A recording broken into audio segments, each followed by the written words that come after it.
Thank you for joining us from wherever you are. Remember, DSTV channel 279. You can catch us live also across GoTV channel 106 and on our social media platforms. Let's begin with some updates on the situation in Ukraine involving Ghanaian students and other Ghanaian nationals there. We understand some of the Ghanaian students have begun arriving in neighboring Slovakia, Poland, Romania as government intensifies efforts to facilitate evacuation of the citizens amidst escalating tensions there. We understand over 200 other students are expected in Ghana soon. In fact, 21 of them are expected to touch down in Ghana in a few hours. Foreign Affairs Minister Shirley Ayoko-Botchwey, during a press briefing in Accra, revealed 24 of them are already set to board flights to Ghana.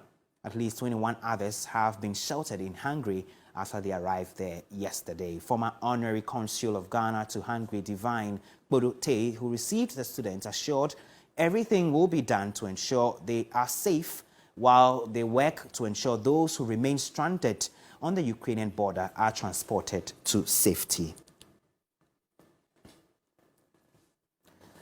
Let's cross over now to Bucharest, Romania. The Vice President of the Ghana Union of Students Association, NUCS, is standing by, Dennis Appiah. Thank you, Dennis, for joining us. I imagine you are safe where you are as we speak. How many of you were able to make it to Romania?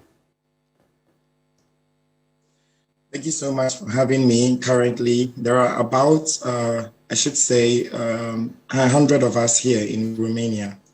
And in Bucharest, as of now, there should be about 75 of us here at the hotel. Yes. And when did this happen? When did you arrive there, and how smooth was the process? Because we understand a good number of your colleagues are still stranded in Ukraine. Yes, the problem is particularly with the border from Ukraine to Romania. When you are able to get through that border, I'm sorry, I've lost my voice, so you have to bear with me. When you are able to pass through that border, then ideally everything is very, very smooth. Most of us got admitted through that border, and then we got into a nearby town, which was called Bukovina. Some others were moved to a different city. So then afterwards, a bus was organized, and the bus came to pick us yesterday at 10 p.m. in the evening. And then we got here at dawn around 6.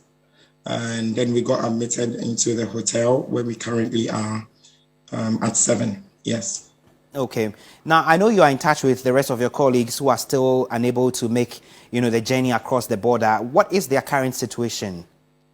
To be very sincere, all of us have had the toughest time trying to cross the Ukrainian border. It's chaotic there, and every one of the students there is not finding it easy at all. Particularly since it's a Ukrainian border to Romania, they allow most Ukrainians to cross rather than people of a different nationality. So the group that I was with literally spent over 15 hours trying to move just from the Ukrainian border into Russia, and then would get our stamps for us to be eligible to stay in Romania temporarily until government evacuates us from here. I was going to ask about what the next plan is in terms of the evacuation plan. Yes, currently there is an agent here from the consular section who would come for our passports and then get it stamped, and then afterwards would be able to move by commercial flights to Ghana.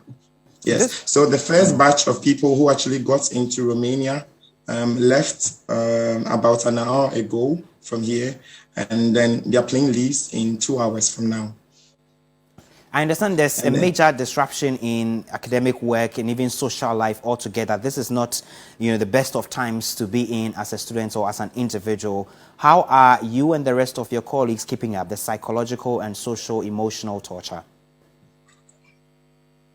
Currently, for those of us who are here in the neighboring countries, Romania, those who have been able to cross over into Hungary, Poland, and Slovakia, it's quite settling now. But then for those that remain in Ukraine, and particularly a region called Suby. It's very, very unsettling. Many are in panic and many are in fear because they are not able to move. They are city. They are in the city which is the farthest in the east, very close to the Russian border, and then farthest from the neighboring country is where they can easily get admitted into, like Romania, Poland, and Hungary. Yes.